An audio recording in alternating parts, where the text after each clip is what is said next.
ಮಹಿಷಾಸುರಮರ್ಧಿನಿ ಅಮ್ಮ ಚಾಮುಂಡಿಯೇ.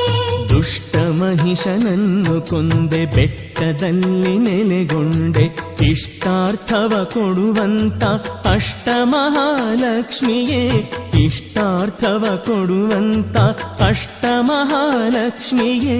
ಅಂಬಾ ಭವಾನಿಯೇ ದೇವಿ ಮಹಾಶಕ್ತಿಯೇ, ಮಹಿಷಾಸುರಮರ್ಧಿನಿ ಅಮ್ಮ ಚಾಮುಂಡಿಯೇ, ಮಹಿಷಾಸುರಮರ್ಧಿನಿ ಅಮ್ಮ ಚಾಮುಂಡಿಯೇ. ತ್ರಿಶೂಲಧಾರಿಣಿ ತ್ರಿಮಾತೆ ರೂಪಿಣಿ